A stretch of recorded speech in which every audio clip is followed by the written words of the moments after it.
नमस्कार दर्शकवृन्द, स्वागत छ यहाँहरूलाई बिजनेस प्लस टेलिभिजनको यो विशेष प्रस्तुति आर्थिक समयमा। म सङ्गीता कटुवाल।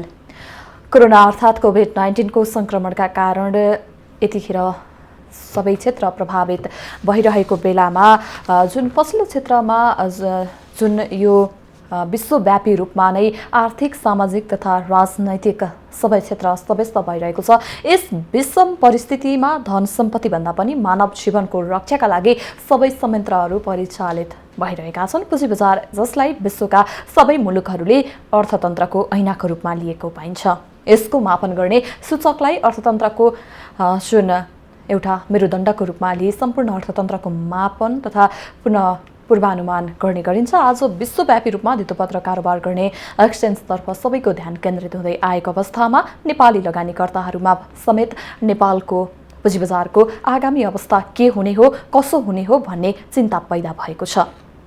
15 खर्ब 36 अर्बको भन्दा धेरैको पुँजी बजार र झण्डै 16 लाख जनताको लगानी रहेको क्षेत्रलाई जुन बजेटले के कति सम्बोधन गरेको छ, त्यसैगरी अब आउने तयारीमा रहेको मौद्रिक नीतिले जुन पुँजी बजारलाई के कसरी सम्बोधन गर्नुपर्छ लगायतका विषयमा केन्द्रित रहेर आज हामी कुराकानी गर्नेछौँ। त्यसैगरी नेपाली पुँजी बजारमा गैरआवासीय नेपालीको प्रवेश गराउने र विदेशी पुँजी नेपाल भित्र्याउने विषयमा बजेटले के कति सम्बोधन गरेको छ लगायतका विषयमा केन्द्रित रहेर कुराकानी गर्नेछौँ। यतिखेर हामीसँग प्रत्यक्ष जोडिनु भएको छ नेपाल धितोपत्र बोर्डका अध्यक्ष हुनुहुन्छ भीष्मराज ढुङ्गानाज्यू हुनुहुन्छ। उहाँसँग कुराकानी गरौँ। अध्यक्षज्यू, यहाँलाई स्वागत छ। धन्यवाद तपाईँलाई पनि। हजुर, 2077-78 को बजेट जुन सार्वजनिक भइसकेको छ, यहाँलाई कस्तो लाग्यो? बजेट प्रति यहाँको धारणा के रहेको छ? बजेट समग्रमा चाहिँ धितोपत्र बजारको लागि केही कुराहरू सम्बोधन भएको छ। हुन त हामीले धेरै कुराहरू सुधारका लागि भनेका थियौँ, अनुरोध गरेका थियौँ, तर त्यसमध्ये नीति तथा कार्यक्रम, खास गरी सिस्टमलाई सुधार गर्ने का विषयहरू चाहिँ बजेटमा सम्बोधन पाएको छु। अब त्यसमा चाहिँ अब यसपालिको बजेटमा धितोपत्र बजारको विकासका लागि खास गरी चाहिँ संरचना निर्माण गर्ने कुराहरूमा चाहिँ बजेटमा सम्बोधन भएको छ। त्यस्तै अब के भएको छ त भन्ने कुरा पनि अब तपाईँलाई चाहिँ चासो लाग्ला, हाम्रा चाहिँ दर्शकहरूलाई पनि चासो लाग्ला। त्यसमा एउटा चाहिँ हाम्रो धेरै लामो समयदेखि स्टक डिलरको व्यवस्था भएको थिएन।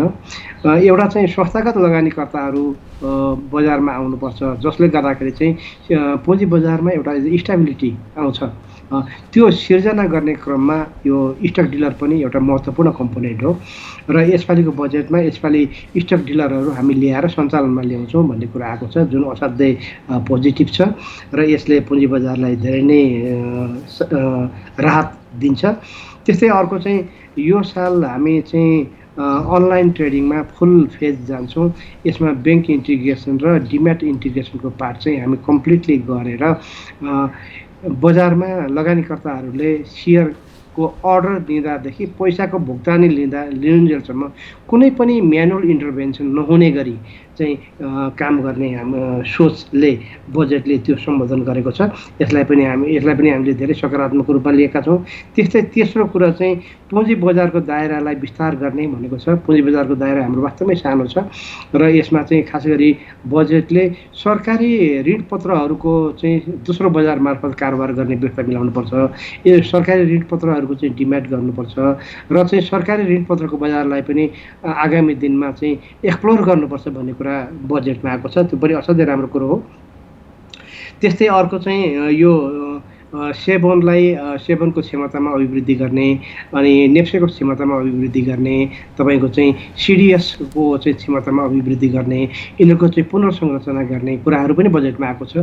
त्यसले गर्दाखेरि अब यी संस्थाहरूलाई अझै सक्षम, बलियो, भरपर्दो र चाहिँ प्रविधियुक्त चाहिँ बनाएर लाने सरकारको सोच छ र यो पनि असाध्यै राम्रो कुरो हो। अनि अरू चाहिँ 2-3वटा कुराहरू पनि छन् जसले हामीलाई चाहिँ प्रत्यक्ष अप्रत्यक्ष रूपमा हामीलाई सहयोग पुर्याउँछ। त्यो चाहिँ के हो भने हाम्रा लगानीकर्ताहरूले करहरू तिर्छन्, पुँजीगत लाभ करहरू तिर्छन्। यो तिरेको रकमहरू चाहिँ उनीहरूको खातामा गएर अनलाइनबाटै चाहिँ ट्याक्स क्लियरेन्स सर्टिफिकेटहरू लिने व्यवस्थाहरू पनि बजेटले परिकल्पना गरेको छ र यो कुरा आयो भने यो पनि एउटा चाहिँ लगानीकर्ताहरूको लागि धेरै सहज हुन्छ। त्यस्तै अर्को चाहिँ यो वस्तु विनिमय बजार कमोडिटी एक्सचेन्जलाई पनि लाइसेन्स दिने र यिनीहरूको चाहिँ यसपालि सञ्चालनमा ल्याउने भनिएको छ। हुन त केही वर्ष अगाडिदेखि यसका प्रयासहरू नभएका होइनन्, तर कामहरू हुन सकेन। यो वर्ष चाहिँ हामी सञ्चालनमै ल्याउँछौँ है भन्ने किसिमले बजेटले प्रतिबद्धता व्यक्त गरेको छ, जसले गर्दाखेरि यो वर्ष ती संस्थाहरू सञ्चालनमा आउँछन्। त्यसले गर्दाखेरि यो यसले चाहिँ पुँजी बजारको दायरालाई विस्तार गर्नलाई धेरै सहयोग पुर्याउँछ। त्यस्तै अर्को चाहिँ हाम्रो कारोबार गर्ने प्रणालीमा नेसनल गेटवेको कुरो गरेको छ। यसो भयो भने भोलि पर्सि हामीले एनआरएनहरूलाई चाहिँ नेपालमा लगानी गर्न सक्ने जुन व्यवस्था गर्छौँ, त्यतिखेर यो सिस्टम हामीलाई चाहिन्छ र त्यसको लागि चाहिँ सिस्टम बनाउने काम अहिले भएको छ। अब यो ऐनहरू संशोधन भएपछि नेपालमा क्यापिटल कन्भर्टेबिलिटीको लागि चाहिँ केही कुराहरू गरिदिने भएपछि ती व्यवस्थाहरू चाहिन्छ। त्यसले गर्दाखेरि हामीलाई धेरै कुराहरू बजेटमा सम्बोधन भएको छ। अब यो चाहिँ खास गरी नीति कार्यक्रमका रूपमा चाहिँ आएका छन्। अब एउटा चाहिँ अब लगानीकर्ताहरूले केही करका व्यवस्थाहरूमा अलिकति चाहिँ सहुलियतहरू माग्नु भएको थियो, केही कुराहरूमा स्पष्टताका कुराहरू गर्नुभएको थियो। अब यो विषयहरूमा पनि छलफल भयो, तर चाहिँ के भने ती कुराहरूलाई हामीले अब ग्रेजुअली सम्बोधन गर्दै लिएर जाने र कतिपय कुराहरू चाहिँ इन द मिन टाइम हामी चाहिँ यसलाई क्लियरेन्स गर्न सक्छौँ भन्ने किसिमका पनि कुराहरू भएका छन्। त्यसले गर्दाखेरि समग्रमा मैले हेर्दाखेरि बजेट राम्रो आएको छ। बजेटमा धितोपत्र यो पुँजी बजारको विकासको लागि झन्डै 7वटा कम्पोनेन्टहरू आएका छन्। पहिला दुई तिनवटा कम्पोनेन्टहरू आउँथे र यसले गर्दाखेरि मैले यसलाई चाहिँ सकारात्मक रूपमा लिएको छु र यसले हामीलाई चाहिँ उत्साह थपेको मैले पाएको छु। हजुर, जस्तै यहाँले भनिसक्नु भएको छ जुन बजेटलाई सकारात्मक रूपमा लिएको छु, त्यसै गरी पुँजी बजारको दायरालाई विस्तार गर्ने खालको बजेट आएको छ भनेर भन्नुभयो। तर बजेट आइसकेपछि कतिपय लगानीकर्ताहरूले यो बजेटप्रति जुन लगानीकर्ताहरूको लागि कुनै पनि राहतको खालको बजेटमा कुनै पनि कुराहरू नसमेटिएको भनेर असन्तुष्टि पनि जनाउनु भएको छ नि।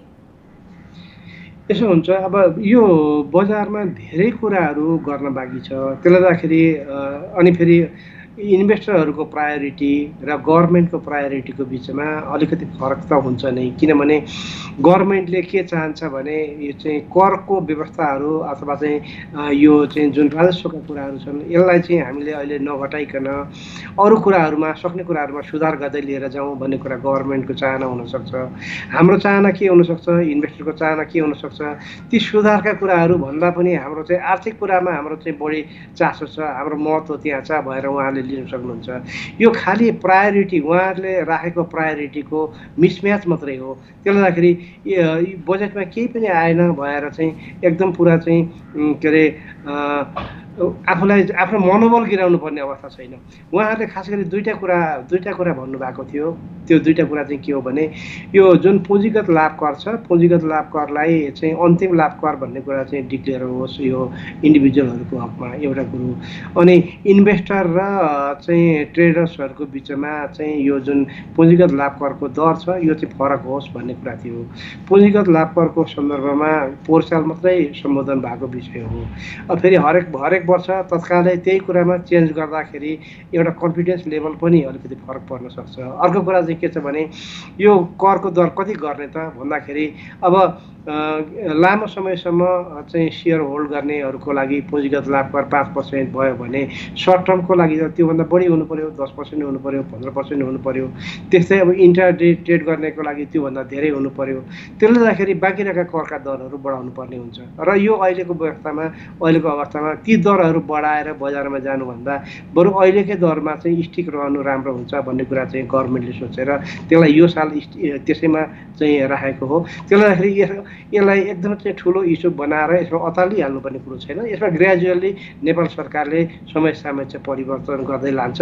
यो अहिले कोरोनाको लकडाउनको बेलामा कर बढाएर जानुभन्दा यसलाई चाहिँ मेरो विचारमा पनि यसलाई चाहिँ अहिले स्थिर राखेर आगामी दिनहरूमा चाहिँ यसलाई सम्बोधन गर्न बढी ठिक पर्छ कि भन्ने जस्तो लाग्छ। एउटा पुँजीगत लाभ कर चाहिँ फाइनल हो होइन भन्ने सन्दर्भमा अहिले प्र्याक्टिस चाहिँ यसलाई फाइनलकै रूपमा मानिराखेको छ। उहाँहरू चाहिँ यसलाई सम्बोधन भएर क्लियर होस् भन्ने चाहना गर्नुहुन्छ। यस सन्दर्भमा अर्थ मन्त्रालयसँग सम्बन्धित कार्यालयहरूसँग छलफल भइरहेको छ। त्यो छलफल भइसकेपछि हामीले यसलाई चाहिँ कुनै न कुनै समयमा यसलाई हामी चाहिँ स्पष्ट रूपले टुङ्ग्याउने व्यवस्था पनि गर्छौँ। त्यसले गर्दाखेरि अहिले नै यसरी नै गर्नुपर्छ भनेर आत्तिनुपर्ने अवस्था चाहिँ मैले देखाएको छुइनँ। हजुर, जस्तै यहाँले भनिसक्नु भएको छ जुन बजेटप्रति जुन सन्तुष्ट हुने खालको बजेट आएको छ भनेर भन्नुभयो, त्यसै गरी मौद्रिक नीति पनि आउने क्रममा रहेको छ। मौद्रिक नीति कस्तो हुनुपर्छ र बजेटमा छुटेका कार्यक्रमहरू जुन पुँजी बजारका लागि मौद्रिक नीतिले के कसरी सम्बोधन गरोस् भन्ने चाहनुहुन्छ, यहाँको सुझाव के रहेको छ? अब यसो हुन्छ, यो बजेटमा धेरै कुराहरू सम्बोधन गर्न सकिँदैन किनभने यो बजेट नेपालभरिका सबै सङ्घ संस्था निकाय अनि त्यहाँबाट चाहिँ व्यवस्थाहरूलाई समेटिएको हुन्छ। त्यसले गर्दाखेरि कुनै एउटा क्षेत्रको कुराहरू दुई चारवटा पोइन्ट आयो भने त्यसले अरूलाई मार्ग प्रशस्त गरिदिन्छ, बाटो खोल्छ। अब जस्तै भनौँ न हाम्रो चाहिँ महामहिम राष्ट्रपतिज्यूको नीति कार्यक्रम आउँदाखेरि त्योभन्दा थोरै कुरा आउँछन्, बजेटमा त्योभन्दा धेरै कुराहरू आउँछन्। बजेट पछाडि हामी आफ्नै नीति कार्यक्रम बनाउँछौँ, त्यसमा धितोपत्र बोर्ड सम्बन्धी, धितोपत्र बजार सम्बन्धी मात्रैको नीतिहरूका कुराहरू आउँछन्। त्यस्तै मौद्रिक नीतिमा चाहिँ त्योभन्दा चाहिँ स्पेसिफिक क्षेत्रका धेरै कुराहरू आउँछन्। त्यसले गर्दाखेरि यस्ता नीतिहरूमा हामीले ती कुराहरूलाई सम्बोधन गर्दै लिएर जाने हो। अब अहिले आएर चाहिँ नेपाल राष्ट्र ब्याङ्कले मौद्रिक नीति बनाउँदैछ। मौद्रिक नीतिमा पुँजी बजार सम्बन्धी धेरै कुराहरू चाहिँ सम्बोधन हुनुपर्ने अवस्था देखिएको छ। अब यसको लागि हामीले नेपाल राष्ट्र ब्याङ्कलाई के कुराहरू गरिदिनुपर्छ त भनेर हामीले चाहिँ रिक्वेस्ट गरिसकेको अवस्था छ। यसमा खास गरी अहिलेको अवस्थामा चाहिँ नियामक निकायहरूको बिचमा समन्वय भएन, अथवा चाहिँ खास गरी अहिले फाइनेन्सियल सेक्टरका नियामक निकायहरू भनेको धितोपत्र बोर्ड अनि राष्ट्र ब्याङ्क अनि बिमा समिति, यी तीनटा हुन्। यी तीनटाको बिचमा प्रोपर एउटा कोअर्डिनेसन भएर हामीले उपयुक्त नीतिहरू चाहिँ हाम्रा चाहिँ स्टेक होल्डरलाई दिनुपर्ने हुन्छ। अब यसको लागि अब हामीले राष्ट्र ब्याङ्कसँग पनि केही कुराहरू अनुरोध गर्नुपर्ने हुन्छ। अब यो अनुरोध गर्ने सन्दर्भमा हामीले खास गरी के भनेका छौँ भने यो लगानीकर्ताहरूले ब्याङ्कबाट मार्जिन लोन जुन लिनुहुन्छ अथवा सेयर धितो राखेर जुन लोन लिनुहुन्छ त्यसमा चाहिँ अहिलेको सिलिङ अलिकति कम छ। यसले उहाँहरूलाई चाहिँ कारोबार गर्नको निम्ति पर्याप्त भइरहेको छैन। त्यसले गर्दाखेरि यसलाई बढाइदिनु पर्यो भनेर भनेका छौँ। अहिले 65% 100 मूल्यको सेयर राख्नुभयो भने 65 मात्रै पाउनुहुन्छ। वास्तवमा अहिलेको अवस्थामा चाहिँ 75-80 सम्म दिन सक्ने अवस्था हो। त्यसले गर्दाखेरि हामीले त्यसको लागि चाहिँ रिक्वेस्ट गरेका छौँ। हामीले 80 भनेका छैनौँ, हामीले चाहिँ 75 कमसेकम पनि 75 सम्म चाहिँ गरिदिनुपर्छ। त्योभन्दा बढी चाहियो भने नेपाल राष्ट्र ब्याङ्क आफैले गर्ने हो। त्यो एउटा कुराहरू राखेका छौँ। त्यस्तै अर्को चाहिँ यो अहिले लकडाउनको बेलामा मान्छेहरूको चाहिँ लोनहरू चाहिँ नवीकरण गर्न सकिरहेका छैनन्। अनि अर्को चाहिँ अब प्राइसको अलिकति फ्लक्चुएसन हुँदाखेरि उनीहरूलाई चाहिँ 10-20% चाहिँ भेरिएसन गर्ने, मार्जिन कल नगर्ने एउटा चाहिँ सिलिङ दिएको हुन्छ। त्यो सिलिङभित्र छन् भने उनीहरूको चाहिँ ऋणहरू नवीकरण गर्ने व्यवस्था मिलाइदिनुपर्छ भनेर हामीले त्यो पनि एउटा रिक्वेस्ट गरेका छौँ। त्यस्तै अर्को हामीले के रिक्वेस्ट गरेका छौँ भने यो कर्जाको तिर्ने समयलाई अलिकति एक्सटेन्ड गरिदिनु पर्यो भनेर भनेका छौँ।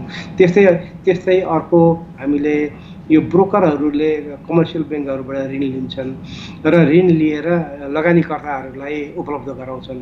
यो उपलब्ध गराउँदाखेरि होलसेलमा रकमहरू प्राप्त गर्छन् यो के अरे ब्रोकरहरूले। अब एउटा लगानीकर्तालाई साना लगानीकर्ताहरूलाई दिँदाखेरि 2-4 लाख 8-10 लाखको कुराहरू होला। अब चाहिँ ब्रोकरले चाहिँ त्यहाँबाट ब्याङ्कबाट लोन उठाउँदाखेरि 50-60 करोडका लोनहरू उठाउलान्। अब यसरी उठाउँदाखेरि एउटा चाहिँ होलसेल बिजनेसमा हुने ब्याज दर चाहिँ रिटेल बिजनेसमा हुने ब्याज दरभन्दा अलिकति कमै हुनुपर्छ ताकि उनीहरूले ब्याङ्कबाट लिएर ब्याङ्ककै रेटमा चाहिँ आफ्ना इन्भेस्टरहरूलाई प्रदान गर्न सकुन् भन्ने हाम्रो चाहना हो। त्यसले गर्दाखेरि यसको पनि कुनै एउटा विषयहरू सम्बोधन होस् भनेर हामीले चाहिँ राष्ट्र ब्याङ्कसँग राखेका छौँ। अब यी कुराहरू छन्। त्यस्तै हामीले अब चाहिँ ब्याङ्कको व्यवस्थापनका सन्दर्भमा पनि केही कुराहरू हामीले चाहिँ राखेका छौँ। त्यसले गर्दाखेरि यी कुराहरू सम्बोधन भयो भने आगामी दिनमा चाहिँ यो पुँजी बजारलाई पनि चाहिँ मुद्रा बजारबाट आवश्यक सहयोग उपलब्ध हुन्छ भन्ने हामीले अपेक्षा गरेका छौँ। अब त्यसदेखि पछाडि हामी आफ्नै वार्षिक नीति कार्यक्रम पनि बनाउँदैछौँ। वार्षिक नीति कार्यक्रममा पनि हामीले आफ्नो चाहिँ जुरिडिक्सनभित्रबाट गर्न सक्ने कुराहरू हामीले तय गर्छौँ र त्यसलाई पनि हामी समयमै सार्वजनिक गर्छौँ। हजुर, जस्तै यहाँले भनिसक्नु भएको छ मौद्रिक नीति कस्तो हुनुपर्छ र यहाँको सुझाव के रहेको छ भन्ने विषयमा यहाँले कुरा गरि नै सक्नु भएको छ। त्यसै गरी नेपाल धितोपत्र बोर्डको 28औं वार्षिक उत्सव मनाइसक्नु भएको छ। नेपालमा धितोपत्र बजारको विकास र यसको प्रवर्धनमा बोर्डको प्रयासलाई र अहिलेसम्मको कार्यलाई यहाँले कसरी समीक्षा गर्नुहुन्छ? बोर्डले आफूले गर्ने कामहरू गरि नै रहेको छ। अब अहिले चाहिँ 27 वर्ष पुरा गरेर 28औं वर्षमा आयो। अब 27 वर्ष अगाडिको स्थिति हेर्ने र आजको स्थिति हेर्ने हो भने त ठुलै फर्क मारेको छ। तर यदि भनेर हामीले चाहिँ सन्तोष गर्न सक्ने अवस्था चाहिँ अहिले छैन। धेरै कुराहरू गर्न बाँकी छन्। हाम्रो चाहिँ अब सार्क क्षेत्रका बजारहरू हेरौँ, डेभलप कन्ट्रीका बजारहरू हेरौँ, त्यहाँ कुन किसिमले सञ्चालन भएका छन्, त्यहाँको चाहिँ प्रविधि हेरौँ, त्यहाँका उपकरणहरू हेरौँ, त्यहाँको चाहिँ अन्य व्यवस्थाहरू हेरौँ, त्यो स्थितिमा हामी पनि पुग्नुपर्छ। त्यसले गर्दाखेरि हामीले आगामी दिनमा धेरै कुराहरू गर्न बाँकी छ। त्यसले गर्दाखेरि हामीले अहिलेसम्म भएका जे जति उपलब्धिहरू हासिल गऱ्यौँ ती उपलब्धिहरूलाई यथावत राख्दै त्यसमा हामीले चाहिँ अरू फर्दर डेभलपमेन्ट र फर्दर चाहिँ के अरे रिस्ट्रक्चरिङ गर्दै लिएर जानुपर्ने हुन्छ। अब जस्तै भनौँ न, यस सन्दर्भमा हामीले बजार हाम्रो त्यति विस्तार भएको छैन। बजारका कुराहरू छन्। जस्तो पनि पुँजी बजारमा अहिले हामीले देखेका खास गरी धेरै अवरोधहरू छन् जसलाई हामीले ट्याकल गर्नुपर्छ। जस्तै भनौँ न, एउटा सबैभन्दा महत्त्वपूर्ण कुरो भनेकै प्रविधि हो। हाम्रो चाहिँ प्लेटफर्म हो सेयरको कारोबार गर्ने। अब यो अहिले हाम्रो चाहिँ अनलाइन ट्रेडिङ भनेको छ। अनलाइन ट्रेडिङको लागि हामीले सिस्टम ल्यायौँ, तर यो सिस्टम अहिले फुल इन्टिग्रेट भएको छैन। यसमा खास गरी ब्याङ्किङ इन्टिग्रेसनका पार्टहरू बाँकी छन्। अब विदेशमा चाहिँ कसैले पनि सेयर किन्नु पर्यो भने उसले चाहिँ सिस्टममा प्रवेश गरेर उसले अर्डर गर्छ, आफ्नो खाताबाट पैसा अटोमेटिकली जान्छ, सबै पैसाहरू हिसाब गरिन्छ, कसले के पैसा पाउने हुन् त्यो सिस्टमले नै हिसाब गर्छ र उसले पाउनुपर्ने रकमहरू उसको खातामा अटोमेटिक जम्मा हुन्छ। तिर्नुपर्ने छ भने अटोमेटिक घट्छ। अब यही हामीले जानुपर्ने व्यवस्थापन ती नै हो। त्यसले गर्दाखेरि हामीले करिब चाहिँ आधीभन्दा धेरै काम यसमा गरिसकेका छौँ। अब केही कामहरू बाँकी छ जसको लागि यसपालि बजेटमा सम्बोधन भएको छ। हामी त्यो कुराहरू गर्छौँ। त्यस्तै अर्को चाहिँ हाम्रो यो जुन क्यापिटल मार्केट हो, क्यापिटल मार्केटको एउटा कम्पोनेन्टै अझै सिङ्गै बाँकी छ। त्यो भनेको हाम्रो धितोपत्र बजारको कम्पोनेन्टमा हामी केही कुरा गऱ्यौँ, तर कमोडिटी मार्केटको कम्पोनेन्टमा हाम्रो अहिलेसम्म केही पनि गर्न सकेका छैनौँ। एउटा लिगल स्ट्रक्चर अथवा लिगल चाहिँ बेस तयार गर्नदेखि बाहेक अरू कामहरू भएको छैन। अब यो कामहरू दिनजेलसम्ममा निकै अगाडि बढिसकेको हुन्थ्यो होला, तर चाहिँ अब यो लकडाउनले 2-3 महिनादेखि अब यो चाहिँ हामीले अगाडि बढाउन सकेका छैनौँ र यसलाई हामी चाहिँ कमोडिटी मार्केट हामीले चाहिन्छ, यो हामी कुरा गर्छौँ। त्यस्तै अब चाहिँ बजेटले यसपालि सम्बोधन गरेको भनेको डिभेन्चर मार्केट, ऋणपत्रको कारोबारलाई विस्तार गर्ने भनेको छ। यो ऋणपत्रको सँगसँगै हामी सेयर बजारको कुराहरू, त्यसपछि म्युचुअल फन्डका कुराहरूलाई पनि हामी अगाडि सँगसँगै लिएर जान्छौँ। अब त्यसदेखि पछाडि अर्को चाहिँ लगानीकर्ताहरू बजारमा लगानी गर्न चाहनुहुन्छ तर यथेष्ट मात्रामा उहाँहरूसँग शिक्षा छैन। अब लगानीकर्ताहरू पनि विभिन्न खालका हुन्छन्। हिजो चाहिँ माननीय अर्थमन्त्रीज्यूले सम्बोधन गर्नुभएको थियो। लगानीकर्ताहरू दुई खालका बेसिकल्ली उहाँले फोकस गर्नुभएको थियो। एउटा चाहिँ जोखिम लिन सक्ने अथवा जोखिम लिने चाहिँ सिप भएका लगानीकर्ताहरू, एउटा चाहिँ जोखिम लिन पनि नसक्ने र जोखिम भनेको के हो भन्ने कुरा पनि नबुझ्ने लगानीकर्ताहरू। दुई खालका लगानीकर्ताहरूलाई हामीले सँगसँगै लिएर जानुपर्छ भन्नुभएको थियो। अब यो जोखिम लिन सक्ने अथवा चाहिँ विवरणहरू पढ्न सक्ने, विवरणहरू हेरेर चाहिँ आफ्नो डिसिजन बनाउन सक्नेहरूलाई अलिकति सजिलो हुन्छ। त जसलाई चाहिँ विवरण कहाँबाट लिने, कुन सिममा लगानी गर्दा ठिक हुन्छ, कुनमा लगानी गर्दाखेरि ठिक हुँदैन, थाहा हुँदैन भने त्यसको लागि पनि हामीले एउटा संयन्त्र बनाएका छौँ। त्यो भनेको म्युचुअल फन्ड बजारमा उनीहरू प्रवेश गर्ने हुन्। त्यसमा चाहिँ व्यवस्थापकहरूले हेरेर बजारको चाहिँ अवस्था हेरेर उनीहरूले चाहिँ आफ्ना इन्भेस्टरहरूलाई प्रोटेक्ट गरिरहेका हुन्छन्। त्यसले गर्दाखेरि जसले चाहिँ जोखिम लिन डर छ, सिप छैन, स्किल छैन अथवा शिक्षा पनि कम छ, रकम पनि थोरै छ भने उहाँहरूलाई चाहिँ म्युचुअल फन्डमा जाँदाखेरि सबैभन्दा राम्रो हुन्छ। त्यो खालको मोडालिटीहरू हामीले बनाएका छौँ र यसलाई हामीले यो म्युचुअल फन्डका कुराहरूमा पनि अहिलेसम्म चाहिँ क्लोज इन म्युचुअल फन्ड मात्रै बजारमा प्रवेश गरिरहेका थियौँ। अब यसपालिदेखि हामीले चाहिँ रुल बनायौँ। रुल बनाइसकेपछि यो जुन म्युचुअल फन्ड हो, म्युचुअल फन्ड अब मर्चेन्ट ब्याङ्करहरूले मात्रै होइन, अब चाहिँ इन्सुरेन्स कम्पनीहरूले पनि यस्ता म्युचुअल फन्डहरू सञ्चालन गर्न सक्छन्। अनि अरू चाहिँ सङ्गठित संस्थाहरूले पनि यो सञ्चालन गर्न सक्छन्। र चाहिँ यसरी सञ्चालन गर्दाखेरि त्यसको चाहिँ मार्केटेबिलिटी पनि बढ्ने, बजार पनि विस्तार हुनाले आगामी दिनहरूमा यस्ता इन्स्ट्रुमेन्ट अझै बजारमा उपलब्ध हुनेछन्। त्यो हिसाबले हामी अहिले काम गरिरहेका छौँ। त्यो छ। त्यस्तै अर्को चाहिँ हाम्रो अझै पनि गर्नुपर्ने कुराहरूमा ऐन कानुनको सुधारका कुराहरू अझै गर्न बाँकी छ। धेरै कुराहरू भएका छन्, तर अझै हामीलाई खास गरी चाहिँ यो ट्रस्ट एक्ट अहिलेसम्म चाहिँ आइसकेको छैन। हाम्रा चाहिँ यी विशिष्टीकृत लगानी कोषहरू र यस्तै प्रकृतिका कोषहरू अथवा चाहिँ यो चाहिँ सेक्युरिटाइजेसनका बिजनेस गर्ने संस्थाहरू, यिनीहरूको लागि ट्रस्ट एक्ट चाहिन्छ। त्यसको लागि हामी चाहिँ ड्राफ्ट गरिरहेका छौँ। त्यस्तै अर्को चाहिँ हाम्रो यो सेवन र धितोपत्र कारोबारको लागि अहिलेको तत्कालको लागि केही सुधारका विषयहरू राखेर हामीले पठाएका छौँ। यसमा अझै फर्दर सुधार गर्नुपर्ने कुराहरू छन्, त्यसलाई हामी आगामी दिनहरूमा चाहिँ हेर्छौँ। त्यस्तै इनसाइडर ट्रेडिङका कुराहरूलाई व्यवस्थित गर्न, त्यस्ता इनसाइडर ट्रेडिङबाट चाहिँ हुने क्षतिलाई बचाउन, त्यसलाई निषेध गर्ने खालका व्यवस्थाहरू चाहिन्छ। त्यसको लागि नियमावली बनेर हामीले चाहिँ पठाइसकेका छौँ। त्यो पनि छिटै आउँछ। अब यस्ता विभिन्न किसिमका ऐन नियमहरू पनि हामी चाहिँ सुधार गर्दै लिएर जान्छौँ। अब अहिले बजारकोलाई विकास गर्ने सन्दर्भमा क्रेडिट रेटिङ एजेन्सीहरूलाई पनि हामीले इजाजत दिएका छौँ। यी इजाजत दिएका क्रेडिट रेटिङहरूले काम गरिरहेका छन्। अब अहिलेसम्म 2टा छन्। अब चाहिँ बजारको डिमान्ड, बजारको चाहिँ बिजनेसको चाहिँ स्कोप र यसमा कम्पिटिसन, यी सबै कुराहरू हेरेर हामीले अरू एजेन्सीहरूलाई पनि थप्नुपर्ने पनि हुनसक्छ। त्यस्तै अब हामीले लगानीकर्ताहरूलाई पोर्टफोलियोको हिसाबले व्यवस्थापन गर्ने हो भने पोर्टफोलियो म्यानेजर्सहरू राख्न पाउने व्यवस्था गरिरहेका छौँ। मर्चेन्ट ब्याङ्करहरूले त्यो सुविधा उपलब्ध गराउँछन्।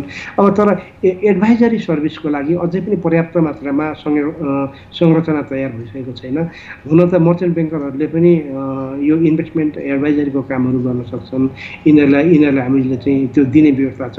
तर यो ब्रोकरहरूले पनि चाहिँ एउटा सर्टेन एउटा नर्म्सभित्र रहेर त्यो काम गर्न सक्ने भन्ने छ।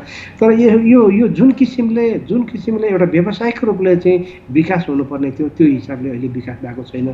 र आगामी दिनमा यो चाहिँ एडभाइजरी सर्भिस, कन्सल्टेन्सी सर्भिस अथवा चाहिँ यो चाहिँ परामर्शदाताहरू सम्बन्धी सेवाहरू, यसलाई पनि आगामी दिनहरूमा व्यवस्थित गरेर लिएर जानुपर्ने खाँचो हामीले देखेका छौँ। अर्को कुरा चाहिँ के हो भने बजारलाई विकास र विस्तार गर्नलाई विभिन्न मोडलहरू उपलब्ध हुन्छन्। जस्तै भनौँ न, हाम्रोमा अहिले यो ब्रोकर मोडलबाट हामी अहिले चाहिँ सेयरको कारोबार गरिरहेका छौँ। अब यो ब्रोकर मोडलमा चाहिँ के हुन्छ भने ब्रोकरहरूले इजाजत दिएको हुन्छ। उनीहरूले विभिन्न ठाउँमा आफ्ना कार्यालय अनि हेड अफिस अनि ब्रान्च अफिसमा आफ्ना चाहिँ ग्राहकहरूलाई सेवा उपलब्ध गराउँछन्। अब यसैलाई पनि अहिले हामीले फुल फेज युटिलाइजेसन गर्न सकेका छैनौँ। अब यसमा चाहिँ खास गरी एउटा अर्को के हुन्छ भने कुनै एउटा चाहिँ दूर दराजमा बस्ने इन्भेस्टरले मलाई चाहिँ सेयरमा लगानी गर्नु पर्यो अथवा यो सेयरमा कारोबार गर्दाखेरि के प्रक्रिया अपनाउनु पर्दो रहेछ, के व्यवस्थाहरू गर्नुपर्दो रहेछ हो, यो कुरा मलाई थाहा होस् न भन्ने त्यो पढाउने सिकाउने मान्छे अहिले कहीँ पनि छैनन्। भनेपछि यहाँ सहर बजारमा त यसो सोधसाद गरेर 1-2 ठाउँमा साथीभाइमा गएर अथवा संस्थाहरूमा गएर सिक्छन्। तर चाहिँ अरू ठाउँमा यो व्यवस्था छैन। अब हामीले आइपिओ निष्कासन गर्दाखेरि चाहिँ यो जुन सर्वसाधारणको लागि, यो गाउँलेहरूको लागि हाइड्रोमा निकाल्छौँ, त्यतिखेर ब्याङ्कहरूले अलिअलि सिकाइदिन्छन्। नभएदेखि यस्तो खालको संयन्त्रै छैन। अब यसको लागि अन्य मुलुकहरूमा कस्तो व्यवस्था छ भने यो चाहिँ आधिकारिक प्रतिनिधि भन्ने एउटा व्यवस्था हुन्छ। आधिकारिक प्रतिनिधि भनेको चाहिँ के अरे रिकग्नाइज एउटा चाहिँ लाइसेन्स व्यक्ति हो, जसले चाहिँ विभिन्न ठाउँमा गएर एउटा ल्यापटप, एउटा चाहिँ कम्प्युटर लिएर गएर ल हेर्नुहोस् यसमा चाहिँ के अरे यो युजर आइडी पासवर्ड यसरी लिने हो, के अरे मेरो सेयरको खाता खोल्दाखेरि यसरी खोल्ने हो, डिम्याट यसरी गरिन्छ, डिम्याट दिने संस्थाहरू यी हुन्, यसरी जाने हो, यो आसबा सी आसबाको कुराहरू यस्तो हुन्छ। तपाईँले ब्याङ्कमा खाता खोल्दाखेरि यसरी खोल्न सकिन्छ अनलाइनबाट, यी घरैमा बसी खोल्न सकिने कुरा हो। अनि यसरी खोल्ने भने खाता खोलाइदिने, अनि त्यहाँबाट तर्फबाट चाहिँ सेयरका खाताहरू चाहिँ खोलाइदिने अनि कारोबार सञ्चालन गर्ने एउटा चाहिँ इन्फ्रास्ट्रक्चर गरिदिने कामहरू यिनीहरूले गर्छन्। त्यसलाई हाम्रो मुलुकमा अहिले चाहिँ यस्ता खालका आधिकारिक प्रतिनिधिहरूको व्यवस्था गर्न बाँकी छ। यसको लागि हामीले चाहिँ एउटा तालिम सञ्चालन गरेर त्यो तालिम पास हुनेहरूलाई हामीले चाहिँ यो काम गर्नलाई सर्टिफाई गर्छौँ र यसको लागि पनि हामीले प्रक्रियाहरू सुरु गरिसकेका छौँ। र यो एउटा मोडल हो। त्यस्तै अर्को मोडल चाहिँ के हुन्छ भने ब्याङ्कहरूको सहायक कम्पनीलाई लाइसेन्स दिएर सेयर बजारमा प्रवेश गराउने व्यवस्था पनि छ। अब यो भयो भने चाहिँ उनीहरू चाहिँ आफ्नो जहाँ प्रेजेन्स छ, प्रेजेन्स भएको ठाउँबाट यो सेवा दिन्छन्। अब त्यसले गर्दाखेरि हाम्रोमा चाहिँ अब अहिलेसम्मको ब्रोकर मोडल छ। अब चाहिँ यो भोलि पर्सि चाहिँ ब्याङ्क मोडल पनि यसमा चाहिँ आउन सक्छ अथवा दुईटै मोडलहरू पनि सञ्चालन हुन सक्छन्। त्यसले गर्दाखेरि अहिले हामी चाहिँ यही मोडलमा जाने भएर अहिले हामीले निधो गरिसकेका छैनौँ। तर यी सबै कुराहरू अध्ययन र चाहिँ एउटा चाहिँ के अरे यो कन्सेन्सस बिल्डअपको फेजमा छन्। त्यसले गर्दाखेरि भविष्यमा चाहिँ हामी कुनै एउटा निश्चित मोडल लिएर चाहिँ अगाडि बढ्ने नै छौँ। त्यसले गर्दाखेरि यो एरियामा पनि हामीले सोचिरहेका छौँ। अनि अर्को चाहिँ खास गरी के हो भने हाम्रो बजारमा अहिले यो रियल सेक्टरका कम्पनीहरू चाहिँ पर्याप्त मात्रामा आउन सकेका छैनन्। हाम्रो अहिले ब्याङ्क, यो माइक्रो अनि इन्सुरेन्स कम्पनीहरू, यी जति पनि संस्थाहरू छन् यिनीहरूको मेजोरिटी चाहिँ ट्रेड हुन्छ। भनेको मतलब हाम्रो चाहिँ मार्केट क्यापिटलाइजेसनमा झन्नै 80% चाहिँ सेयर यिनै संस्थाहरूको छ। अब यसलाई हामीले के गर्नु पर्यो भने यसलाई विस्तार गर्नुपर्छ भने अरू रियल सेक्टरका कम्पनीहरू पनि बजारमा प्रवेश गरे भने इन्भेस्टरहरूलाई जोखिम व्यवस्थापन गर्नलाई चाहिँ र आफ्नो सेयरको पोर्टफोलियो डाइभर्सिफिकेसन गर्नलाई इन्स्ट्रुमेन्टहरू उपलब्ध हुन्छन्। सेयर एउटा चाहिँ बजार उपलब्ध हुन्छ। यो व्यवस्था गर्न बाँकी छ। अब यसको लागि हामीले चाहिँ नेपाल सरकारसँग समन्वय गरेर पहिला 1 अर्बसम्मका कम्पनीहरूलाई चाहिँ ल्याउने भन्ने थियो। अहिले 50 करोडदेखि माथिका कम्पनीहरूलाई चाहिँ यो चाहिँ सङ्गठित बजारमा ल्याउनुपर्छ भन्ने छ। नेपाल सरकारले करको लागि पनि केही सरल व्यवस्थाहरू गरिदिएको छ। अहिले हामीले ती कम्पनीहरूसँग एप्रोच गरिरहेका छौँ। अब के अरे हालसालै अस्ति मात्रै चाहिँ के अरे यो चौडागढी हिल्स लिमिटेडले आइपिओको लागि गरिसकेको छ। हामीले त्यस्तै यो चाहिँ दूरसञ्चारका कम्पनीहरूसँग पनि एप्रोच गरिरहेका छौँ। अब यिनीहरू पनि लिस्टिङमा आउनुपर्छ भनेर। त्यस्तै अरू चाहिँ नयाँ सिमेन्ट इन्डस्ट्रीहरू चाहिँ अरू म्यानुफ्याक्चरिङ इन्डस्ट्रीहरू यिनीहरू पनि आउनुपर्छ। अब केही होटलहरू पनि अब चाहिँ यो सङ्गठित बजारमा राम्रोसँग पर्फर्मेन्स गर्न सकिरहेका छैनन्। यिनीहरूलाई पनि चाहिँ आफ्नै लयमा आएर चाहिँ काम गर्न सक्ने अथवा चाहिँ बजारमा चाहिँ उपस्थिति देखाउने व्यवस्थाको लागि पनि हामी पहल गरिरहेका छौँ। त्यसले गर्दाखेरि आगामी दिनमा छन् धेरै कामहरू छन्। अब यी सबै कामहरू कति समयमा गर्न भ्याइन्छ त्यो कुरा थाहा छैन। तर हामी स्टेप बाई स्टेप यी सबै कामहरूमा हामी लागिरहेका हुन्छौँ। हजुर, जस्तै यहाँले भनिसक्नुभयो कि जुन बजार विस्तार गर्नको लागि त्यसै गरी नेपाल धितोपत्र बोर्डले अहिलेसम्म गरेका कार्यहरू र के कस्ता समस्या छन् यसको बारेमा यहाँले जानकारी गराइसक्नु भएको छ। त्यसै गरी यहाँले जुन भन्नुभयो कि अनलाइन प्रणालीको बारेमा अलिकति कुरा गरौँ। यो अनलाइन प्रणालीलाई पूर्ण रूपमा सञ्चालन गर्न जुन बजेटमा पनि भनिएको छ यो कहिलेसम्म सम्भव होला? अहिलेको अवस्थामा यदि यो विषम परिस्थितिमा यतिखेर यदि अनलाइन जुन कारोबार पूर्ण रूपमा सञ्चालन हुन्थ्यो भने यतिखेर यो जुन कारोबार बन्द हुँदैन थियो होला, नेपाल स्टक एक्सचेन्ज बन्द हुँदैन थियो होला, जुन घरमै बसेर लगानीकर्ताहरूले कारोबार गर्न सक्थे होलान्। यदि यहाँले अगाडि पनि अवगत गराइसक्नु भएको छ, कतिपयलाई यो अनलाइन कारोबारको बारेमा थाहा नहुन पनि सक्छ र कतिपयलाई जुन यो अरूको लैलैमा लागेर बजारमा प्रवेश गर्नुभएकाहरूको बारेमा नि कुरा गर्दै हुनुहुन्थ्यो। यसबारेमा पनि हामी कुरा गर्नेछौँ। त्यसै गरी यो अनलाइन प्रणालीलाई पूर्ण रूपमा सञ्चालन गर्न चाहिँ कहिलेसम्म सम्भव होला? अब के अरे यो अनलाइन प्रणाली सञ्चालनै नभएको भन्ने होइन। अनलाइन प्रणाली सञ्चालन आएको छ। यो 75 साल कार्तिकमा यो चाहिँ त्यहाँदेखि सुरु गरेको हो। र अहिले यसका पनि विभिन्न चरणहरू हुन्छन्। यो चाहिँ बिस्तारै अब धेरै नै स्पिड अप भएको भएदेखि यो यतिखेरसम्म सिद्धिन्थ्यो होला। तर चाहिँ अब त्यो प्रविधिको कुरा हो, फेरि चाहिँ कन्फिडेन्सका कुराहरू पनि छन्। अनि त्यहाँबाट चाहिँ यसमा चाहिँ मान्छेहरूको अव्यस्तताको कुरोहरू पनि छ। त्यसले गर्दाखेरि यसलाई केही समय त लाग्ला। अब अहिलेसम्म के भयो त भनेर भन्दा केही कामहरू भएका छन्। जस्तै भनौँ न, पहिला सुरुमा चाहिँ के अरे यो कारोबार गर्ने सन्दर्भमा अनलाइनै थिएन। अब अहिले त अनलाइन भयो। युजर आइडी र पासवर्ड लिएर मान्छेले सेयर किनबेच गर्नको लागि चाहिँ प्लेसमेन्ट गर्न सक्छ। अब त्यति भइसकेपछि अब चाहिँ उसको सेयर चाहिँ किन्नेले कति किन्ने, बेच्नेले कति बेच्ने, त्यो कुरो मिल्यो कि मिलेन, प्राइस मिल्यो कि मिलेन भन्ने कुरा सेटिङ हुन्छ। त्यसलाई म्याचिङ गर्छ। म्याचिङको काम पनि भएको छ। त्यसपछि चाहिँ यो जति जति मान्छेहरूसँग सेयर छ त्यो सेयर चाहिँ डिम्याट भएको छ कि छैन भन्ने कुरा हो। डिम्याट पनि भइसकेको छ। अहिले झन्डै 16.5 लाख इन्भेस्टरहरूले चाहिँ आफ्नो खाता आफ्नो सेयरहरूलाई डिम्याटमा राखेका छन्। त्यस्तै अब चाहिँ त्यो डिम्याट भइसकेपछि पहिला चाहिँ के थियो भने खाताबाट सेयर खर्च गर्नु पर्यो अथवा जम्मा गर्नु पर्यो भने उसले चाहिँ खर्च गर्नलाई चेक काट्नु पर्थ्यो।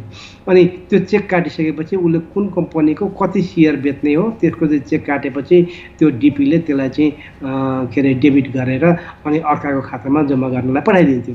अब अहिले चाहिँ हामीले के गरिसकेका छौँ भने EDIS भन्ने सिस्टम लागू गरेका थियौँ। यो लकडाउनभन्दा अगाडि थिएन। यो लकडाउनकै बेलामा हामीले चाहिँ तयार गरेको हो त्यो। अनि त्यो चाहिँ CDSले गर्छ। अनि CDSCले गर्छ। अब उसले चाहिँ यो लकडाउनको अवधिमा चाहिँ कसको खातामा कति सेयर छ भनेर चाहिँ ब्रोकरले हेर्न मिल्ने। अनि त्यसपछि चाहिँ हेरिसकेपछि चाहिँ उसको खातामा भएको रकम अनुसार चाहिँ जब ग्राहकले EDIS भरेर चाहिँ आदेश दिन्छ, आदेश दिएपछि त्यही आदेशको भरमा अनलाइनै चाहिँ खर्च हुने, अनलाइनै जम्मा हुने व्यवस्था भइसकेको छ। अब यहाँ कहाँ चाहिँ हामी चाहिँ कमजोर रह्यौँ त भनेर हेर्दाखेरि हामी कमजोर भएको ठाउँ भनेको ब्याङ्क इन्टिग्रेसनको पार्टमा मात्रै हो। अब ब्याङ्कको इन्टिग्रेसन गर्नलाई केही समय लाग्छ किनभने हाम्रा यत्रा ब्याङ्क वित्तीय संस्थाहरू छन्। यो सबै ब्याङ्क वित्तीय संस्थाहरूसँग चाहिँ कुन इन्भेस्टरको कुन ब्याङ्कमा खाता होला, अर्को इन्भेस्टरको अर्को ब्याङ्कमा खाता होला। अब यी खातामा भएको रकम सबैभन्दा पहिला चाहिँ कारोबार गर्ने बेलामा उसँग पैसा छ कि छैन भन्ने कुरा चेक गर्ने व्यवस्था हुनु पर्यो।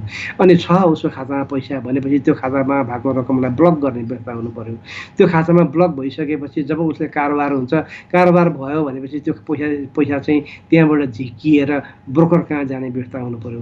अनि ब्रोकर कहाँ गइसकेपछि ब्रोकरले चाहिँ यो आएको पैसाबाट यति रकम चाहिँ त्यो सेयर बेच्नेलाई दिने, यति रकम चाहिँ कमिसन लिने, यति रकम पुँजीगत लाभ कर तिर्ने, यति चाहिँ अन्य कमिसनहरू तिर्ने भएर मेसिनले नै सर त्यो सबै क्यालकुलेसन गरेर अनि त्यहाँबाट चाहिँ अब उसको पुँजीगत लाभ कर हो भने पुँजीगत लाभ कर गभर्मेन्टको खातामा जाने।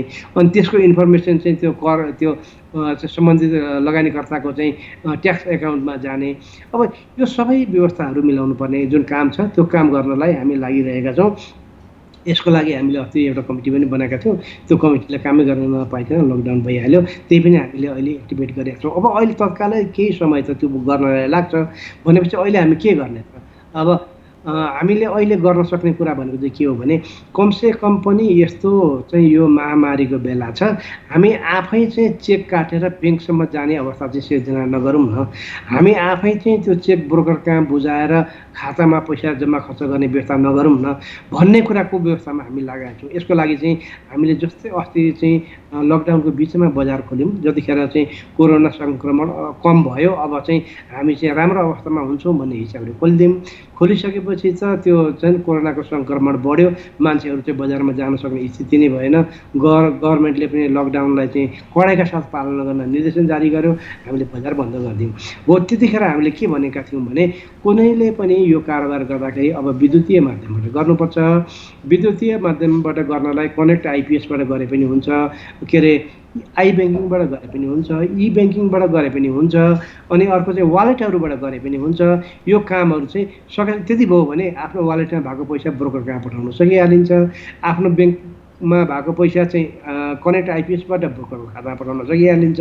ब्रोकरले सबै कुराहरू म्यानुअली हिसाब गरे तापनि उसको चाहिँ पाउनुपर्ने रकम चाहिँ उसले आफ्नो खाताबाट ग्राहकको खातामा कनेक्ट आइपिएसबाट पठाउन सकिहाल्छ। यो व्यवस्था गरेका छौँ। तर यो व्यवस्था गर्नलाई पनि चाहिँ एकपल्ट ग्राहक चाहिँ ब्याङ्कमा खाता हुनै पर्ने अथवा चाहिँ ब्याङ्कमा गएर यो कनेक्ट आइपिएस लिनै पर्ने अवस्था थियो। त्यसको लागि पनि उहाँहरूलाई त्यति सहज भएन।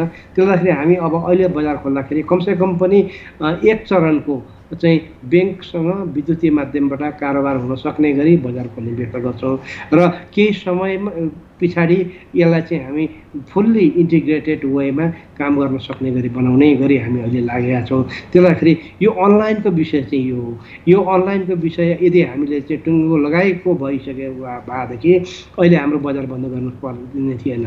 विकसित मुलुकमा बजार बन्द भएको छैन नि, किन भएको छैन? त्यहाँ फुल्ली अनलाइन छ। हाम्रोमा अहिले चाहिँ यो अनलाइन त छ, तर ब्याङ्क इन्टिग्रेसनको पार्ट अहिले चाहिँ ल्याकिङ भएको हुनाले गरेको हो। अब यसमा खास गरी ब्याङ्क, ब्रोकर र नेप्से यो तीनटा मिलेर यसलाई चाहिँ रिजल्भ गर्नुपर्छ र यसको लागि हामीले चाहिँ उनीहरूलाई चाहिँ निर्देशन दिइसकेका छौँ। अब यो अनुसार गर्नलाई उनीहरू लागिसकेका छन्। यसमा सहजकर्ताको भूमिका हामीले अहिले खेलिरहेका छौँ। अब यो भइसकेपछि हामी चाहिँ अब फेरि अब चाहिँ आउने समयमा 1 वर्ष पछाडि, 1.5 वर्ष पछाडि यस्ता खालका चाहिँ सङ्क्रमणहरू आए अथवा यस्तो महामारीको अवस्था आयो भने हामीले यसरी बजार बन्द गरिरहनु पर्ने स्थिति नपर्ला। जस्तै यहाँले उदाहरण पनि दिइसक्नु भएको छ, विकसित देशहरूमा यो जुन भएका अवस्थामा पनि बजार बन्द गर्ने अहिले बन्द नभएको उदाहरण दिइसक्नु भएको छ। त्यसै गरी यहाँले भन्नुभयो कि 1-2 वर्षमा यदि यस्तै खालको भएका अवस्था आयो भनेदेखि जुन बजार बन्द गरेर बस्नुपर्ने अवस्था आउँदैन भन्न खोज्नुभयो यहाँले। हो, डेफिनेटली यसमा लगानीकर्ताहरू ढुक्क भए हुन्छ। यसमा लगानीकर्ताहरू ढुक्क भए हुन्छ भनेपछि यसो हुन्छ। अब यसमा एकदम ढुक्क भएर चुप्प लागेर बसेर त हुँदैन है। यसमा के हुन्छ भने मान्छेमा एउटा किसिमको चाहिँ प्रविधिसँग घुलमेल हुने चाहना पनि हुनुपर्छ। हामीले सबै सिस्टमहरू बनाइदिउँ, हामीले ल यसरी कारोबार गर्नुपर्छ भनेर भनिदिउँ, तर उहाँहरूले त्यो गर्नु भएन भने त ढुक्क भएर के काम भयो? के पनि काम हुँदैन। अब जस्तै भनौँ न, पहिला अब हामीले पनि त कम्प्युटर जानेका थियौँ न। हामीले कम्प्युटर नजान्दाखेरि चाहिँ त्यो ओड चलाउँथ्यौँ। ओडमा यसो एउटा फाइलमा चाहिँ क ख लेख्न थालिसकेपछि एबिसिडी लेख्न थाल्यो, कहाँनिर चाहिँ त्यो माउस चल्दो रहेछ त्यो फाइलै हराउने। अनि खोज्दा त्यो भुइँमा भए पो कागज भए पो खोज्नु। अब त्यो भित्र सिस्टममा कहाँ लुकिया छ। अनि त्यहाँ यो त बहुत गाह्रो काम रहेछ, यो त एकदमै साह्रो, यो त बरु चलाउनुभन्दा नचलाउनु निको भने जस्तो पनि हुन्थ्यो कहिलेकाहीँ होइन। अब अहिले त्यस्तै हो। अब हाम्रो चाहिँ वेब बेस्ड हरेक कुराहरूमा छ। अब वेब बेस्डमा कसरी काम गर्ने, त्यसमा चाहिँ अब जस्तो पनि अहिले इन्भेस्टरहरूले भन्नुहुन्छ कहिलेकाहीँ हामीले त 100वटा सेयर किन्ने बेच्ने भनेर प्लेस गरेको, झुकिएर 1000 परेछ, 1000वटा भइसकेपछि त मेरो सेयरै थिएन, कारोबारै भएन। अथवा चाहिँ उहाँहरू चाहिँ कहिलेकाहीँ चाहिँ के अरे यो चाहिँ क्लोज आउटमा पर्नुहुन्छ त्यस्तो चाहिँ इन्फर्मेसनहरूको कारणले गर्दाखेरि के पनि हामी अव्यस्त हुनै पर्यो, सावधानीपूर्वक चलाउनु पर्यो। अनि अहिले पनि हामीले यो चाहिँ ब्याङ्कको विभिन्न विद्युतीय माध्यमहरू प्रयोग गर्ने भन्यौँ नि, अब यो कुरा त गर्नु पर्यो नि। अब यसको लागि चाहिँ थोरै सङ्ख्यामा मात्रै इन्भेस्टरहरू यसमा चाहिँ सम्बद्ध हुनुभएको छ। अब यसमा 5-10 लाख इन्भेस्टरहरू चाहिँ त्यसरी जानु पर्यो नि। अहिले कमसेकम पनि एक स्तरको ब्याङ्कको कारोबारहरू विद्युतीय माध्यमबाट गऱ्यौँ भने भोलि फुल इन्टिग्रेसन भएपछि उहाँहरूलाई नै सजिलो हुन्छ। त्यसले गर्दाखेरि अब यस्ता कुराहरूमा चाहिँ अब ढुक्क भएर बस्ने होइन। हामी प्रविधिसँग जे कुराहरू एभाइलेबल भएको कुराहरूमा हामीले एडप्ट गर्नु पऱ्यो, त्यहीसँग जानु पऱ्यो। त्योसँग उहाँहरू पनि जानुभयो र हामीले पनि यसरी दिँदै गयौँ भने चाहिँ के अरे बजारको विकास हुने हो। त्यसले गर्दाखेरि म चाहिँ उहाँहरूलाई पनि यस सन्दर्भमा चाहिँ चनाखो हुन र प्रयोग गर्न चाहिँ म चाहिँ अनुरोध गर्छु। हजुर, जस्तै अब यहाँले भनिसक्नु भएको छ प्रविधिसँगै हामी ढल्नुपर्छ भनेर भन्नुभयो। त्यस्तै गरी स्टक एक्सचेन्जको क्षमता विस्तारमा अब चाल्ने कदमहरू के हुन्छन् नियमनकारी निकायको तर्फबाट? अब यसो अब नेपालमा स्टक एक्सचेन्जै नभएको होइन, स्टक एक्सचेन्ज छ होइन। नेप्से हाम्रो चाहिँ यहाँको स्टक एक्सचेन्ज हो। यसले खास गरी धितोपत्रको कारोबारको सन्दर्भमा एक्सचेन्जको काम गर्छ। अब भोलि पर्सि कमोडिटी मार्केटको लागि हामी छुट्टै एक्सचेन्जहरू बनाउँछौँ, त्यसले आफ्नै अर्कै एक्सचेन्जको काम गर्छ। अब यो अहिले जुन हाम्रो स्टक एक्सचेन्ज छ यसले एक किसिमको एउटा लेभलको काम गरि नै रहेछ। अब यसको फङ्सनलाई अझै चाहिँ राम्रो बनाउनको निम्ति यसपालिको बजेटमा पुनर्संरचनाका कुराहरू पनि आएका छन्। अब यसको ओनरसिपको स्ट्रक्चरिङ हुनसक्छ, अपरेसनको स्ट्रक्चरिङ हुनसक्छ, प्रोसेसका स्ट्रक्चरिङहरू हुनसक्छन्। त्यसले गर्दाखेरि अब यसको स्वामित्वका कुराहरूमा पनि अहिले सबै चाहिँ डाइभर्समेन्ट भइसकेको छैन। स्ट्राटेजिक पार्टनरहरू चाहिँ ल्याएर यसलाई चाहिँ अझै चुस्त दुरुस्त बनाउने कुराहरू हुन सक्छन्। अब यो कुराहरूमा हामी लागेका छौँ। अब खास गरी अब त्यो भयो एउटा पार्ट। अर्को कुरामा चाहिँ स्टक एक्सचेन्जको जुन एउटा सिस्टम हो, प्लेटफर्म हो, त्यो प्लेटफर्मलाई बलियो बनाउने एउटा पार्ट अब हामी बाँकी नै छ। त्यसलाई हामी नट्स भन्छौँ, यो अनलाइन ट्रेडिङ सिस्टम, त्यसलाई गर्ने हो। त्यस्तै अर्को चाहिँ यो के अरे इन्डेक्सको चाहिँ ट्रेडिङ गर्ने, डेरिभेटिभ्सहरूको चाहिँ कारोबार गराउने व्यवस्थाको लागि पनि हामीले केही वर्कआउटहरू गरिसकेका छौँ र यो चाहिँ नेप्सीले त्यसमा अध्ययन गरेको छ। त्यसलाई आगामी दिनमा चाहिँ यो डेरिभेटिभ्स खास गरी इन्डेक्स ट्रेडिङ गराउनलाई के कस्तो चाहिँ पूर्वाधारहरू तयार गर्नुपर्छ त्यसलाई पनि हामी अगाडि बढाउँछौँ। अनि अर्को एउटा कुरा चाहिँ के छ भने बजारमा अहिलेको प्राइस स्टेबिलिटी ल्याउनलाई हामीले केही कुराहरू व्यवस्था गर्नुपर्ने देखियो। अब यसमा के देखियो भन्नुहुन्छ भने यो जुन हाम्रो चाहिँ इन्डेक्स छ, यो इन्डेक्सलाई ब्रेक गर्नुपर्ने अवस्था देखिरहेछ। खास गरी के छ भने धेरै रिस्की, धेरै भोलाटाइल हुने सेयरहरू अथवा चाहिँ थोरै मात्रामा निष्कासन भएका तर बजारमा चाहिँ मूल्य असाध्य तलमाथि हुने खालका सेयरहरू, जसलाई चाहिँ एक दुईजना लगानीकर्ताले नै त्यसको प्राइसलाई चाहिँ के अरे फ्लक्चुएट गराउन सक्ने खालका सेयरहरू, यिनीहरूको यस्ता खालका सेयरहरूको लागि एउटा छुट्टै स्क्रिन, छुट्टै प्लेटफर्म हुन्छ। अनि चाहिँ मास इन्भेस्टरहरू इन्भल्भ भएका, मास एमाउन्टमा चाहिँ निष्कासन भएका सेयरहरू, अनि के अरे बजारमा चाहिँ दुई चारजनाले नै त्यसलाई चाहिँ त्यसको मूल्यलाई प्रभाव पार्न नसक्ने खालका सेयरहरू, त्यस्ता खालका सेयरहरू चाहिँ बढी स्टेबल सेयरहरू हुन्छन्। त्यसले गर्दाखेरि रिस्कको लेभल पनि फरक हुन्छ।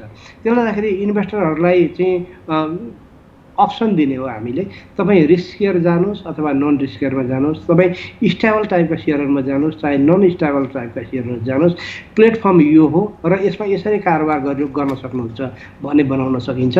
त्यसको त्यो किसिमले हामीले अध्ययन गरिरहेका छौँ। यसको लागि चाहिँ यदि हामीले चाहिँ यो सबै कामहरू कम्प्लिट भयो भने एउटा एसएमई स्क्रिन, एउटा चाहिँ मेन स्क्रिन भनेर हामी छुट्याउँछौँ र त्यो अनुसारको कारोबारहरू हुन्छ। र यो स्टक एक्सचेन्जमा खास गरी अब हामीले अहिले तत्कालै गर्नुपर्ने कुराहरू यिनीहरू नै हुन्। अब यो अनलाइनको कारोबारहरू राम्रोसँग हुन थाल्यो भने हाम्रो चाहिँ इन्भेस्टरहरूले तिर्ने कमिसनहरूलाई पनि हामी चाहिँ घटाउँछौँ। अब यसको लागि चाहिँ पहिला सुरुमा अब काम चाहिँ उति नै हुने अनि त्यहाँबाट कमिसन घटाउने भन्ने कुरा आउँदैन। काम पनि घट्नु पऱ्यो, कमिसन पनि घट्नु पऱ्यो। काममा इन्भेस्टरहरू चाहिँ इन्भल्भ हुन थाल्यो भने इन्भेस्टरहरू इन्भल्भ भए बापतको रिवार्ड त पाउनु पऱ्यो नि। अब त्यसको लागि हामी त्यो पनि व्यवस्था गर्छौँ। तर अब चाहिँ जस्तो मलाई यो सबै कुरा एकैपल्ट हुने होइन। अब एउटा कुरा यो चाहिँ इन्टिग्रेसनको पार्ट चाहिँ 3 महिना 4 महिनामा सिद्ध्याउँला भन्ने विचार गरेको थियो। अब भएन, अब यो चाहिँ कोरोनाको सङ्क्रमणले 3-4 महिना त्यसै खाइदियो। अब त्यसले गर्दाखेरि यी सबै कुराहरूमा हामीले जस्तो सोच्छौँ त्यस्तो हुँदैन, तर लाग्न छोड्नु हुँदैन। हामी लागिरहन्छौँ र लागिसकेपछि त कुनै न कुनै बेला त यसलाई सिध्याइहाल्ला नि। हजुर, जस्तै अलिकति अगाडि यहाँले कमोडिटी मार्केटको बारेमा अलिकति कुरा निकाल्दै हुनुहुन्थ्यो। यो कमोडिटी मार्केट फस्टाउन सकिरहेको छैन, अहिले त बन्द अवस्थामै रहेको छ। किन यस्तो भइरह होला? अलिक छोटकरीमा यसको बारेमा जानकारी गराइदिनुहोस्। यसलाई हामीले 2-3वटा एङ्गलबाट हेर्नुपर्छ। एउटा चाहिँ कमोडिटी मार्केट पहिला नभएको होइन, पहिला थियो। केही संस्थाहरूले काम गरेका थिए तर तिनीहरू चाहिँ अनरेगुलेटेड थिए। अनरेगुलेटेड हुँदाखेरि चाहिँ के हुन्छ भने स्टेक होल्डरहरू चाहिँ चिटिङ हुने, स्टेक होल्डरले पर्याप्त इन्फर्मेसनहरू नपाइकन चाहिँ कामहरू गर्ने, अनि बजारको एउटा स्वस्थता, बजारको एउटा पारदर्शिता र बजारको एउटा चाहिँ स्थायित्व नहुने कुरोहरू हुन्छ। त्यसले गर्दाखेरि हामीले यसलाई चाहिँ के अरे रेगुलेसनको दायराभित्र ल्याउनुपर्छ भनेर नेपाल सरकारले ऐन बनायो। अहिले नियमहरू पनि बनिसकेको छ। अब यसको एउटै मात्रै काम के हो भने लाइसेन्स दिएर तिनीहरूलाई व्यवस्थित गर्ने, लाइसेन्स दिएर तिनीहरूलाई अनुगमन गर्ने, लाइसेन्स दिएर तिनीहरूको चाहिँ कार्य पद्धति र प्रणालीलाई चाहिँ मिलाउने, यी कुराहरू बाँकी छन्। अब यसको लागि के हुन्छ भने यो विषय नेपालको लागि अलिकति नयाँ पनि हो। त्यसैले गर्दाखेरि पहिला चाहिँ केही प्रक्रियाहरू इनिसिएट गरे पनि त्यसलाई उहाँहरूले चाहिँ टुङ्गोमा पुर्याउन सक्नु भएन। अब यो सधैँभरि यसरी राखेर त हुँदैन। त्यसले गर्दाखेरि अहिले हामीले के गरिरहेछौँ भने पहिला केही समय अगाडि निवेदन कल गरेको थियो। त्यो कल गरेको निवेदनको पनि निकै समय भइसक्यो। त्यो उहाँहरू पनि अहिले हुनुहुन्छ कि हुनुहुन्न कि उहाँहरूको स्ट्याटस के भइसक्यो त्यो अहिले थाहा छैन। त्यसले गर्दाखेरि हामीले के विचार गरिरहेका छौँ भने अब एकपल्ट चाहिँ छलफल गरौँ। अब यो लकडाउन खुलेपछि हाम्रो बोर्ड बस्छ, बोर्ड बसेपछि हामी छलफल गर्छौँ। छलफल गरिसकेपछि पुरानै निवेदनहरूलाई अगाडि लिएर जान सक्ने स्थिति भयो भने त्यसैबाट जाने हो, होइन भने पनि हामीले नयाँ निवेदनहरू कल गरेर हामीले चाहिँ यसलाई अगाडि बढाउँछौँ। यसलाई अगाडि बढाउने सन्दर्भमा हामीले 2-3 कुराहरू सोचिरहेका छौँ। एउटा चाहिँ यो कमोडिटीको एक्सचेन्ज मात्रै दिएर हुँदैन, किनभने यसको बजार डेभलप हुनुको लागि यसको क्लियरिङका कुराहरू पनि छन्। क्लियरिङका कुरा चाहिँ कसले गर्ने, अब त्यही एक्सचेन्जले गर्ने कि अथवा हामीले 2-3टा एक्सचेन्ज दियो भने 3टा एक्सचेन्जका छुट्टा छुट्टै क्लियरिङ हुने कि अथवा एउटै क्लियरिङले यो काम गर्ने हो कि त्यो विषय पनि हामीले निर्क्युल गर्नुपर्छ। त्यस्तै अब यसको लागि चाहिँ ब्रोकरहरू हुन्छन्, जस्तो अहिले सेयरको कारोबारहरूमा हुन्छ नि त्यस्तै यसका पनि ब्रोकरहरू हुन्छन्। त्यो ब्रोकरहरूलाई पनि व्यवस्थित गर्नुपर्ने हुन्छ। त्यस्तै भएन, अब यो त कमोडिटीको कुरो हो, कमोडिटीमा वेयर हाउसिङका कुराहरू हुन्छन्।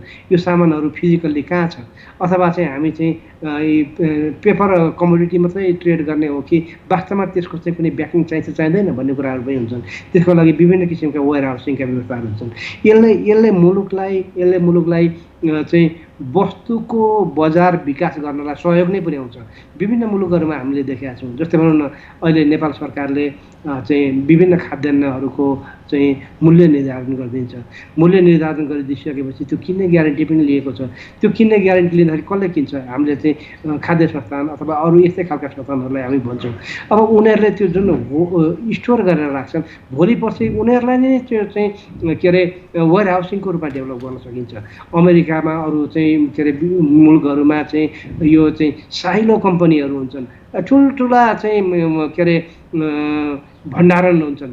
उनीहरूले चाहिँ त्यो मकै भयो, चाहिँ धान भयो, गहुँ भयो, यिनीहरूले स्टोर गर्छन्। स्टोर गरिसकेपछि उनीहरूको स्टोरमा भएको जति धान मकै छ यो सबै उहाँ ट्रेड हुन्छ। अनि त्यहाँबाट आज कारोबार भइरहेको छ। 1 महिना पछाडि मैले धान किन्नु पर्यो भने कुन मूल्यमा किन्ने, 12 महिना पछाडि किन्नु पर्यो भने कुन मूल्यमा किन्ने, यो मूल्य निर्धारण आज हुन्छ। त्यसले गर्दाखेरि के हुन्छ, कृषि उपजको प्राइस स्टेबिलिटीलाई यसले मद्दत गर्छ। कृषि उपजको चाहिँ भण्डारणलाई यसले चाहिँ बढाउनलाई सहयोग गर्छ। हामीलाई यो खाद्य सुरक्षाको लागि पनि चाहिँ यसले चाहिँ कन्ट्रिब्युट गरिरहेको हुन्छ। त्यसले गर्दाखेरि हामीले यो कुरा गर्नैपर्छ, नगरेर हुँदैन। र चाहिँ अब यसका प्रोडक्टहरू के ट्रेड हुने, कुनलाई दिने भन्ने पनि हामी तय गर्छौँ। केही कुराहरू तय भएका छन्, त्यसलाई हामी ग्रेजुअली लिएर जाने हो। त्यसले गर्दाखेरि यो अब चाहिँ लकडाउन खोलिसकेपछि हाम्रो यसका प्रक्रियाहरूमा सुरु गर्छौँ। हजुर, जस्तै यतिखेर कोरोना समस्याले गर्दाखेरि पुँजी बजार सम्बन्धी सबै क्रियाकलापहरू ठप्प अवस्थामा छन्, लगायत सबै क्रियाकलापहरू ठप्प अवस्थामा छन्। यो यदि लामो समयसम्म गयो भने, यो जुन कोरोना सङ्क्रमण फैलिँदै गयो भने कोरोना र कामसँगै भन्ने अर्को सुझावहरू पनि आइरहेका छन्। यस्तो अवस्थामा धितोपत्र बजारलाई कसरी व्यवस्थापन गर्न सकिएला, यदि यो जुन सङ्क्रमण बढ्दो क्रममा रह्यो र जुन यो सङ्क्रमण बढेसँगै जुन कारोबार गर्न सक्ने अवस्था रहेन भनेदेखि, यदि सङ्क्रमणसँगै यो जुन सङ्क्रमण बढेसँगै बजार पनि बन्द हुन्छ कि केही उपायहरू अपनाएर यहाँहरूले बजार खोल्नुहुन्छ? यो तपाईँले राम्रो कुरा भन्नुभयो। अब कोरोना सङ्क्रमण चाहिँ के अरे रोकिएन अथवा यो बढेर गइरह्यो भने हामी के यसरी नै सधैँभरि बन्द गरेर बस्ने हो त भन्ने कुरा एक महत्त्वपूर्ण कुरो हो। अब यो कोरोनाको सङ्क्रमणको अहिलेको अवस्था हेर्ने भने जुन मुलुकमा कोरोनाको सङ्क्रमण भयो, कोरोनाको सङ्क्रमण भइसकेपछि एउटा निश्चित लेभलसम्म यो बढ्दै गएको, त्यहाँबाट यो घट्दै गएको अवस्था देखिन्छ। त्यो राखेरि हाम्रो मुलुकमा पनि अहिले बढेको अवस्था हो। तर यो बढेको अवस्था भएर सधैँभरि बढेको त नजाला नि, होइन। चाहिँ हामीहरू आफ्ना सावधानीका उपायहरू पनि हामीले अपनाइरहेका छौँ भने यो घट्ने निश्चित छ। र यो घट्न थाले पनि यो अब चाहिँ यो विश्वभरि कोरोना चाहिँ अब चाहिँ समाप्तै भएर जान्छ त भने समाप्त त यो हुने अवस्था देखिँदैन। जहिलेसम्म यसको भ्याक्सिन उत्पादन हुँदैन, मान्छेले यसको प्रयोग गर्दैनन्, तहिलेसम्म त यो चाहिँ के अरे कन्ट्रोल हुने अवस्था छैन। अनि यस्तो अवस्थामा हामी के गर्ने त भन्दाखेरि अब धेरै मुलुकहरूले चाहिँ के गरिरहेका छन् अहिले कोरोना र काम सँगसँगै अथवा कोरोनासँग हामीले चाहिँ के अरे कोरोना सँगसँगै हामीले चाहिँ आफ्ना इकोनोमिक एक्टिभिटिजहरूलाई बढाउनुपर्छ भनेर अगाडि गइरहेका छन् भने हामीले पनि त्यो हिसाबले सोच्नुपर्ने हुन्छ। हामीलाई अहिले चाहिँ बजारमा कारोबार गर्नलाई चाहिँ सेयर बजारको हकमा त्यति गाह्रो छैन। त्यो किन गाह्रो छैन भन्नुहुन्छ भने यो हामीले घरमै बसी बसी सेयरको किनबेच गर्न त सक्यौँ, खालि पैसाको चाहिँ पठाउने र ल्याउन पाउने नपाउने व्यवस्थाको लागि मात्रै अहिले हामीलाई अलिकति समस्या परेको हो। त्यो पनि हामीले विद्युतीय माध्यमबाट अहिले तत्काललाई गर्न सक्छौँ। हाम्रा ब्रोकरहरूमा थोरै कर्मचारीहरू राखेर उहाँहरूले चाहिँ त्यो पाउने लिने दिने कमिसन ट्याक्स हिसाब गरेर म्यानुअली हिसाब गरेर भए पनि पठाइदिन सक्नुहुन्छ। त्यसले गर्दाखेरि हामी के अरे मान्छेको अलिअलि मुभमेन्ट हुन सक्ने स्थिति भयो। हाम्रा इन्भेस्टरहरू चाहिँ यताउति हिन्डुल गर्न सक्ने अवस्था हुने भयो। अथवा कमसेकम पनि एउटा बेस लेभलको कामहरू चाहिँ सम्पादन गराउनको निम्ति पूर्व गर्नुपर्ने कामहरू उहाँले गर्न सक्नुभयो भने यो गर्न सकिन्छ। त्यसले गर्दाखेरि हामी पनि त्यही हिसाबमा सोचिरहेछौँ। अब एउटा अहिले तत्काल चाहिँ हाम्रा लगानीकर्ताहरूले के भनिराख्नु भएको छ भने कोरोनाको सङ्क्रमण अहिले असाध्यै बढिसकेपछि बजारमा मान्छेहरूलाई आफ्ना सम्पत्तिहरू किन्ने जोगाउने भन्दा बिक्री गर्ने टेन्डेन्सी बढी छ भनेपछि सप्लाई साइड असाध्यै बढेर गएको छ, डिमान्ड साइड चाहिँ कम छ। यदि बजार खोल्ने बेलासम्ममा डिमान्ड साइडलाई पनि अलिकति चाहिँ बढाउने किसिमका कुनै कार्यहरू गर्न पाइयो भने बजारलाई अलिकति स्थायित्व दिनलाई सहज हुने थियो भनेर भन्नुभएको छ।